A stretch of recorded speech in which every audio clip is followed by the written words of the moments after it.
You have just experienced the virtual tour that we created to give prospective students a sense of what it means to be a part of the University of Maryland School of Nursing and the University of Maryland, Baltimore. It is aimed at attracting the 440 entry-level nursing students we admit each academic year, members of Generation Z. Thank you for joining us at the School of Nursing for my annual State of the School address. Again, this year we have a printed program that lists the names of individuals who hold leadership positions within the university or the School of Nursing. It also highlights honors, awards, and recognition that individuals have received since last year.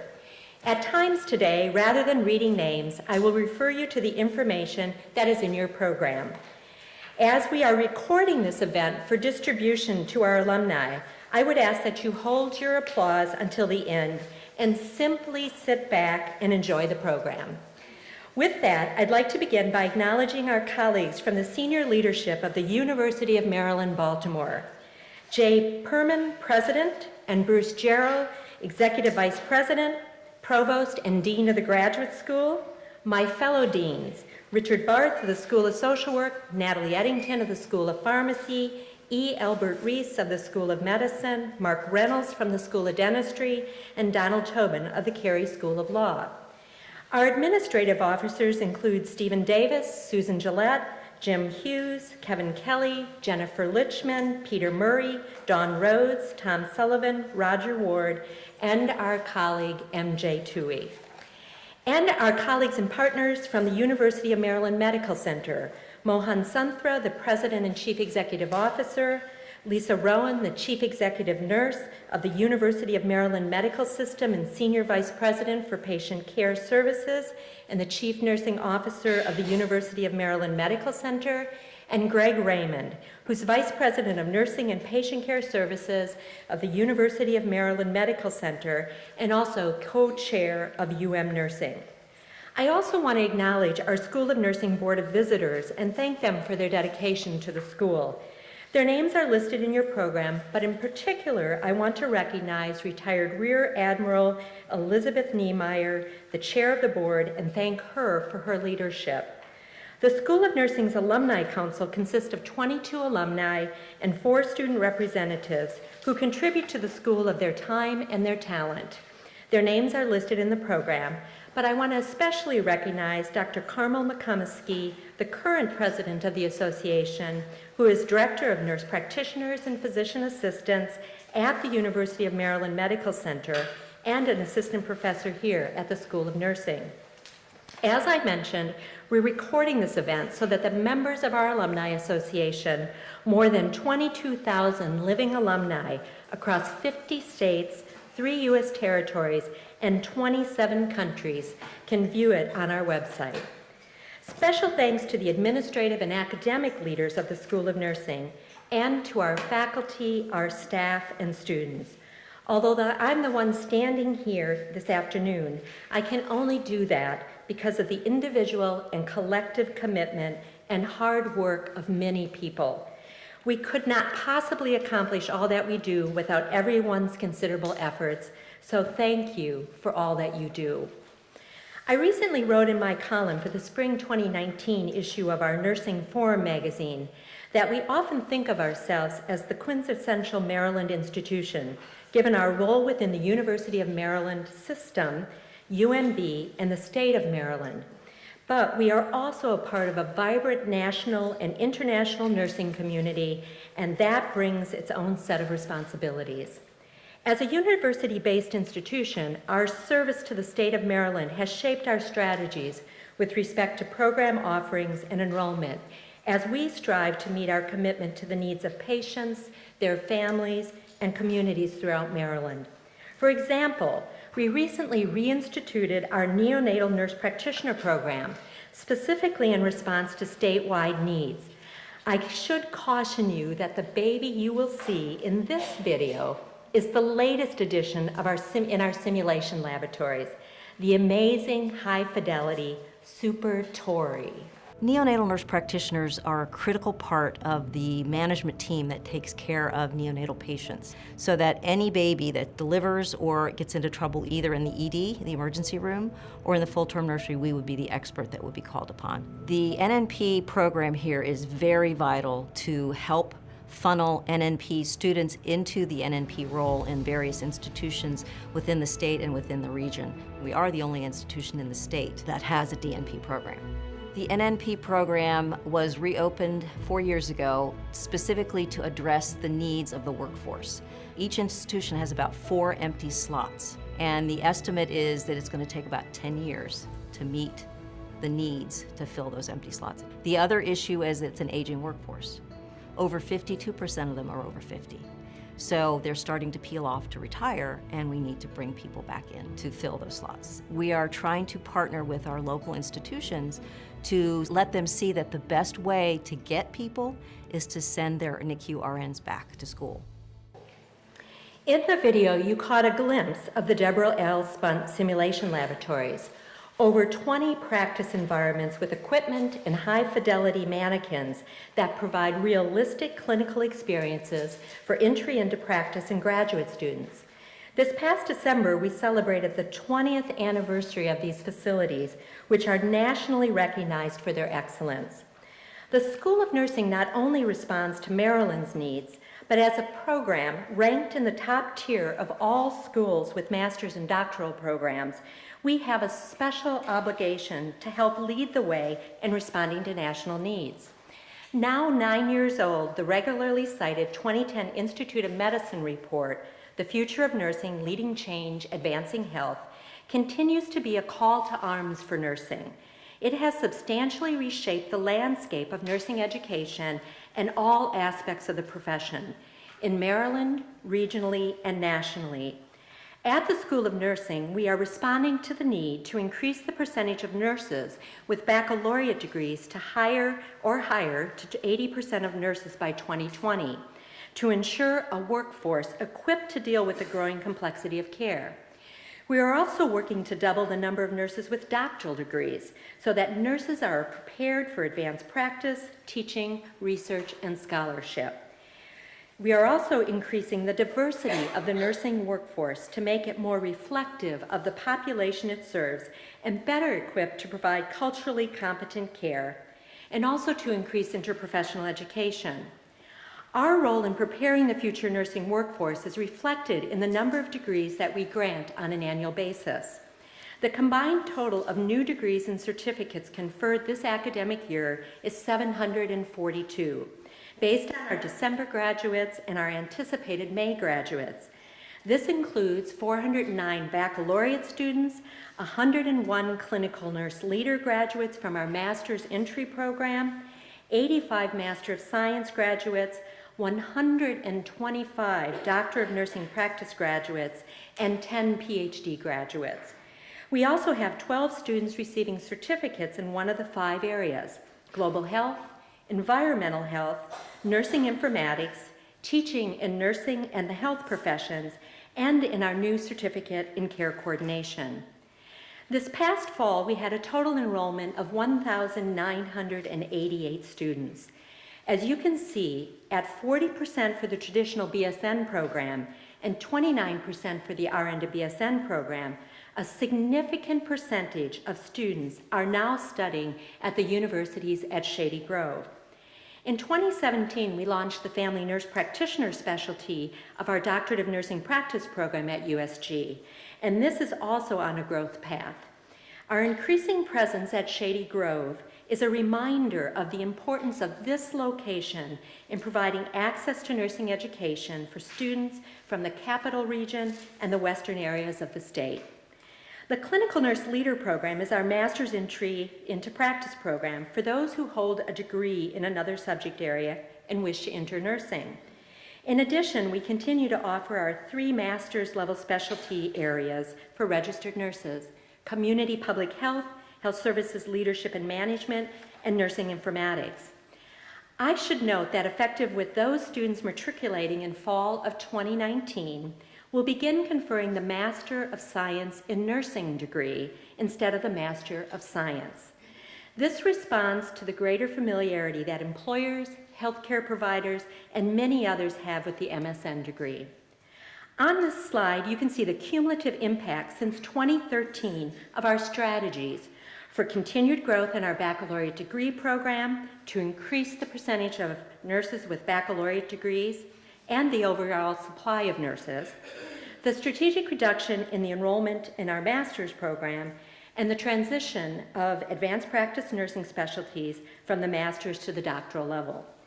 As we look ahead, we anticipate our programmatic growth will now level off.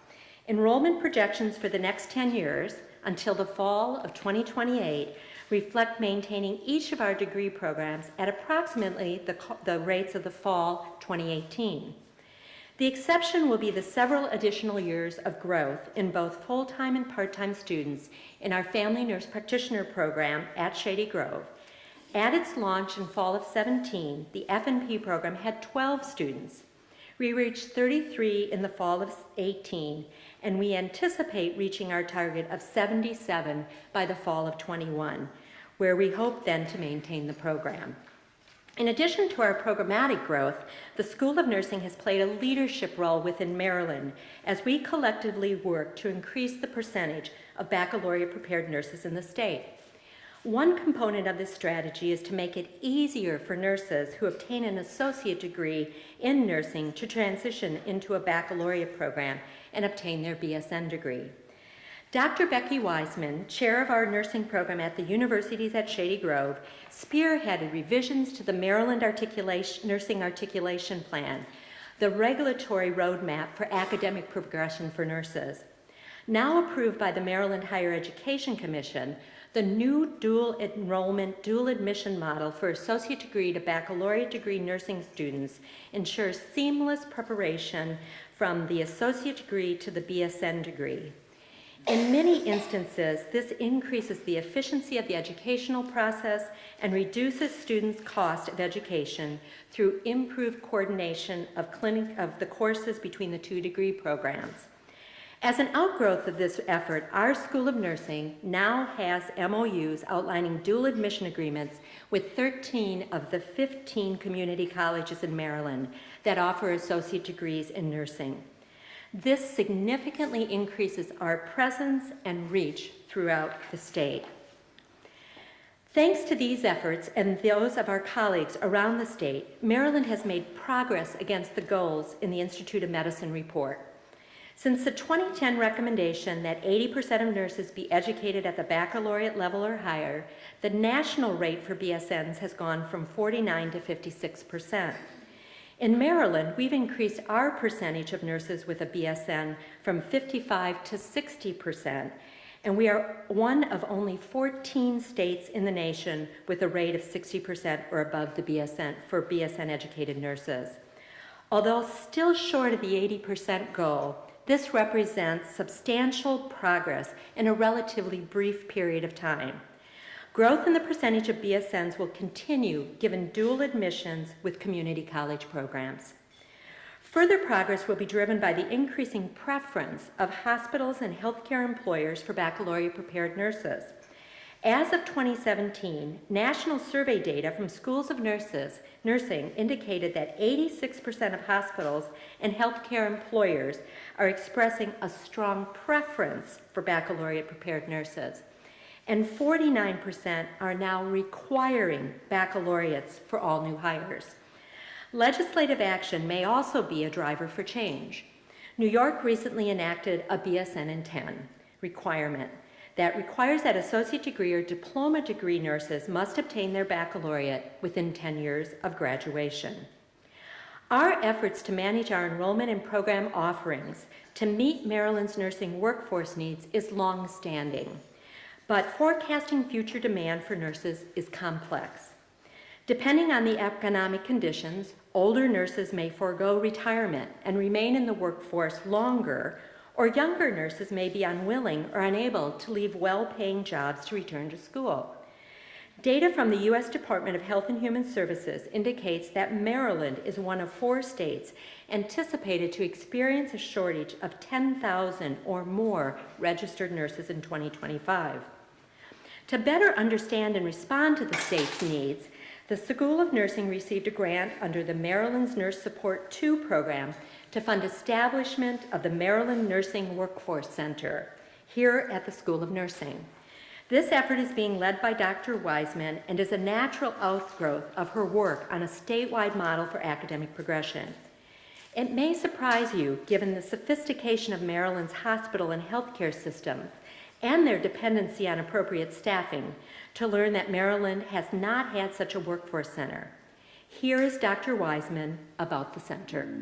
There's a projected shortage of nursing for the early 2020s, and we need data on what kind of nursing workforce we're going to need as we move into the next decade. So the major goal of the Maryland Nursing Workforce Center is to collect data. It will be an open access website so that other stakeholders within the state can access data, find data that they're having difficulty finding, and to be able to use that data. So success will be measured by how well do I meet the stakeholders' needs. You can use that data for legislative purposes. You can use that data for planning for what kind of programs you're going to offer and where are the jobs going to be. And for a school of nursing, it's important to know how many nurses are needed for the future, and it's also important to know what those nurses need to know in order to find jobs and fill the needs in the state. We are now well underway in this project and have applied to the National Forum of State Nursing Workforce Centers for membership. If accepted, we will join 34 other states with workforce centers dedicated to nursing. Building a more diverse nursing workforce is another state and national need. We are justifiably proud of the School of Nursing's record on diversity. For decades, nursing was primarily a profession of white women, led by older white women, as exemplified by the portraits of my predecessors on the walls in this auditorium, and by the person at the podium today. The first African-American student in the School of Nursing, Esther Mccready, since recognized as one of our visionary pioneers and also inducted into the Maryland Women's Hall of Fame, was not admitted until 1950, some 60 years after our founding, and only as the result of a ruling by the Maryland Court of Appeals. Much has changed since then, nationally and particularly here. In the fall of 1976, our minority enrollment was 12.5%. It has climbed steadily since then. In the fall of 2014, it was 36%, and by the fall of 2018, it was 48% of our students identified as racially or ethnically diverse. This is in contrast to the national average of 33% across undergraduate and graduate nursing programs. We now know that diversifying the healthcare workforce, not only racially and ethnically, but also with respect to sexual preference and to gender identification, as well as a host of economic, cultural, and social factors, is an important aspect of building a truly effective and equitable system of healthcare for all persons. Diversification of the nursing workforce also extends to the nursing diaspora, as we incorporate immigrants who are either new to nursing or who bring other healthcare or nursing degrees and experience from their prior lives. Educating today's nursing students requires preparing them to deliver high-quality, culturally appropriate care that improves access and promotes patient satisfaction and well-being. It also requires the hard work of our faculty to rethink how we create an effective learning environment for a new generation that is far more diverse in so many ways and that is used to a broad array of innovative modalities for teaching and learning. Our Doctorate of Nursing Practice, Nurse Anesthesia Specialty, has consistently reflected a 60% level of diversity and exemplifies the contributions to student learning that stem from a more diverse environment. The primary responsibility of the University of Maryland School of Nursing Nurse Anesthesia program is to provide a critical access service of anesthesia. There's about a 19% shortage of nurse anesthesia providers within the urban centers. There's about a 38% shortage within the rural centers. CRNAs are also the primary provider in rural areas of America. This allows medically underserved communities to get access to obstetrical services and surgical services that hospitals may otherwise not have been able to provide to their patients. Partnership with the Medical Center and the School of Nursing is really integral to creating a pipeline of CRNAs that will work in our ORs.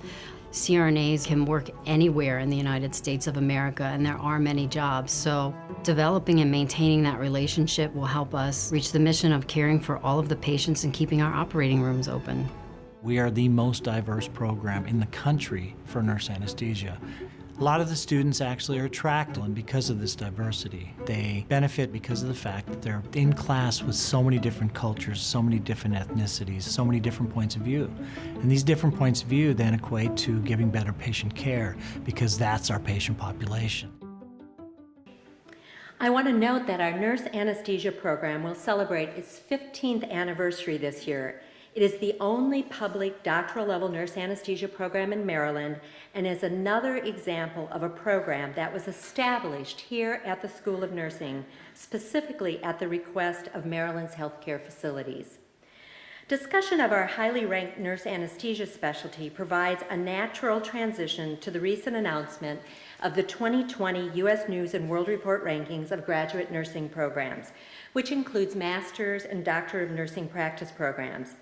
As you can see, we had an excellent showing.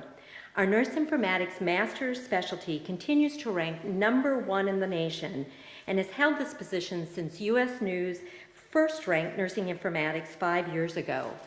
Our clinical nurse leader program ranks #2. Our overall Doctorate of Nursing practice program ranks #6, and our overall master program ranks 12th. All of these rankings are impressive, especially given the large number of schools surveyed by the U.S. News and World Report. This external recognition of our programs is a tribute to our faculty, staff, students, alumni, donors, and partners, and to everyone who supports our work. Interprofessional education continues to be a priority that's significant strategic focus, both within the School of Nursing and throughout the university. Last week, we held our 7th annual Interprofessional Education Day. Over 240 students from across the university's professional disciplines and from the University of Maryland College Park participated, and 23 faculty facilitators guided the students' exercises. In addition, this year, over 700 students from across the university are participating in 15 hours of introductory content on team-based care. Our project on expanding interprofessional education clinics in Montgomery County, Maryland, is funded in part by the National Center for Interprofessional Practice and Education. It is a joint effort of the Schools of Nursing, Pharmacy, and Social Work and the University of Maryland Baltimore County Social Work Program. It is designed to increase opportunities for health professions and social work students to participate in supervised interprofessional care in community ambulatory settings. And it will assess the impact of this community-based care on student learning and on patient outcomes. Building a sustainable model of community-based interprofessional care is a very much needed, and this project is helping us better understand what it will look like and what it'll take to get there. We're working with vulnerable populations. All 3 of these clinics are members of the Primary Care Coalition. So oftentimes we're also having to address language barriers. And many of our patients are influenced by social determinants of care that don't always contribute to their well-being. Interprofessional care is one of the tools that we have to help the patient get to a higher level of well-being. We have students who are involved in direct patient care. So this isn't just exposure to interprofessional education or learning about it in the didactic classroom, but the students are actually developing their clinical competencies and working as members of an interprofessional team. We're seeing some really good outcomes, not just with the students, but also with the patient outcomes. So if we can make this model work here, then we can probably scale it up and make it work anywhere. Interprofessional education is an essential component of how and what we teach. We are fortunate to have collaboration from all of the professional schools within the University of Maryland, Baltimore. This provides unparalleled opportunities for interprofessional learning among our students and prepares them to deliver true team-based care. A robust system of student learning and student support is integral to our educational mission and one of the key elements of our 2017-2021 strategic plan, which calls on us to foster and grow a vibrant learning environment where students succeed. Support of our students happens both inside and outside of the classroom. Our Student Success Center, a component of the Office of Student and Academic Services, provides an array of resources for students on the Baltimore campus and at the universities at Shady Grove. The role of the Student Success Center on a holistic level is to be a bridge between students and staff and faculty. On a very specific level, we provide academic and career services to all of the nursing students. There are many, many people on this campus who are willing to help in a variety of ways, so getting the students connected to the right person is one of our major goals. We try to provide as many resources as possible for the students, so we're constantly evolving the center. As new challenges arise, we look to provide additional resources for that. We offer academic coaching, writing consultations. We're there for them to provide referral services, to provide a listening ear for when they're struggling with any kind of option. So any way that we can provide that and work with students to be able to produce a favorable outcome is positive and successful in our book. Fostering collaboration and authentic engagement among our students is an essential aspect of professional preparation. Through student organizations and clubs and through programs such as our new Student Ambassadors program, our students have opportunities to pursue interest areas, advocate for policy change, assume leadership roles in state and national organizations, and increase their understanding of and support for each other. Student engagement is important because it is linked to the desired outcomes a student wishes to have on their college journey. It also develops higher order thinking skills needed to be successful in school and in life. So it is where students begin to develop their identity and moral reasoning, which ultimately leads to success. Here at the University of Maryland School of Nursing, students are able to participate in about 9 student organizations. Student organization participation is huge here. Student orgs get a budget, students can do community service through them, they bring speakers on campus, they host events and social and networking opportunities that all students can participate in. They also can become student ambassadors and get involved at the school that way.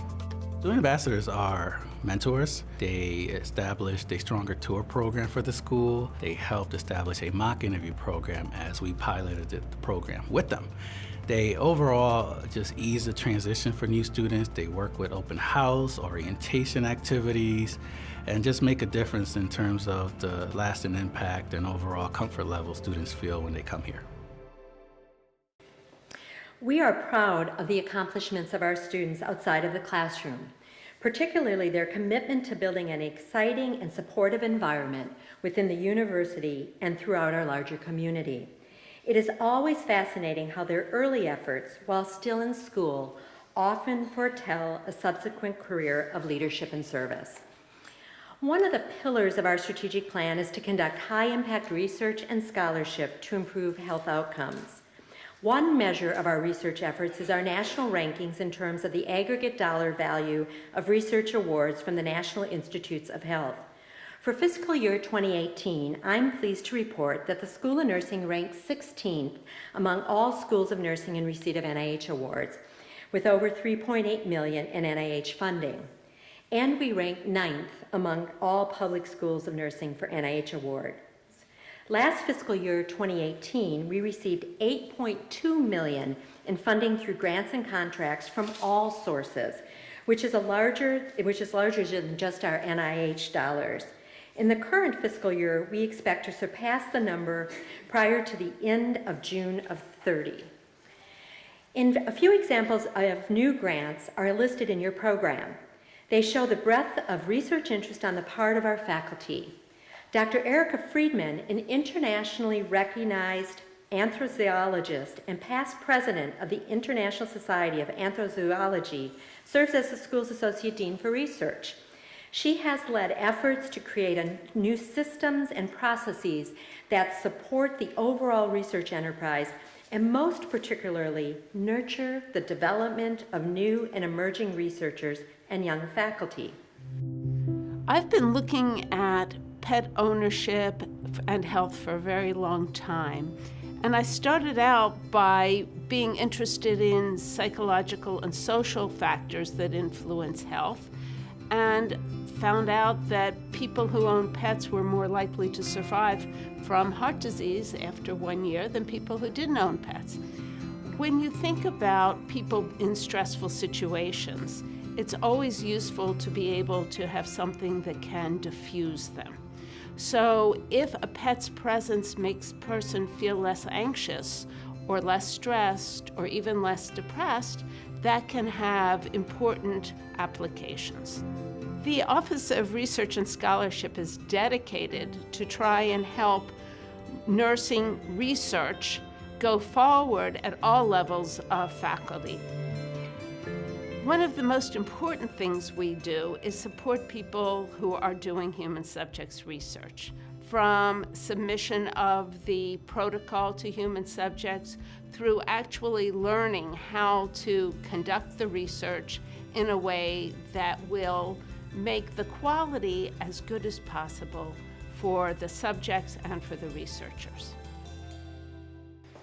As an aside, all animals photographed did provide their consents. Our PhD students benefit from membership in a small and cohesive research community. Earlier this year, 2 of our PhD students were recognized at the international level through receipt of Sigma Small Grant Awards from Sigma Theta Tau, the International Honor Society of Nursing, now called Sigma. This is a highly competitive program open to novice researchers who have not yet received any other national research funds. So our PhD students were competing not only with other PhD students, but also with junior faculty at other institutions. It is a true credit to our PhD program to have 2 individuals selected in the same year for this prestigious honor. In addition, Ben Khanna, clinical instructor at the universities at Shady Grove, and a student in our PhD program who will graduate this May, was one of only 7 individuals in the United States to receive a National League for Nursing Foundation award, the Nursing Education Scholarship Award, again, a significant national honor. Dr. Marique Moen received her PhD from the school last May. She is the 2018 recipient of the American Association of Colleges of Nursing Excellence in Advancing Nursing Science Award, given to an outstanding dissertation in a PhD program. Only 2 awards are given nationally each year, one for a PhD dissertation and one for a Dnp project. The PhD program that was established 40 years ago at the University of Maryland School of Nursing was both a challenging and wonderful experience. Through the mentorships, I've been able to share my experiences nationally and locally, and it's been well received, and I've been afforded opportunities that I certainly would not have had I not gone through a PhD program, and specifically this program. I chose nursing because of the breadth and depth of experience, whether it be clinical, public health, bench science, that's all encapsulated under nursing. We need more PhD-prepared nurses to have nurses' voices at the table in leadership, whether it's fiscal policy, research, or otherwise. We know the science, we have our research findings, but we also understand the context of 3 different areas: the healthcare professional, the patient population, and the healthcare system. So we know where and how the research findings can be applied. Nursing is well equipped to translate that into application in real life. Dr. Moen's selection is a very high honor, and the reviewers noted that her dissertation showed exceptional rigor in terms of methodology and approach to data analysis and interpretation. She presented her research at the AACN's Doctoral Education Conference in January. Our PhD program was launched in 1979, and at that time was one of only a few such nursing PhD programs in the country. This coming fall, we will celebrate its 40th anniversary. We will also celebrate the exceptional leadership of Dr. Meg Johansen, who has served as Associate Dean of the PhD program since 2014.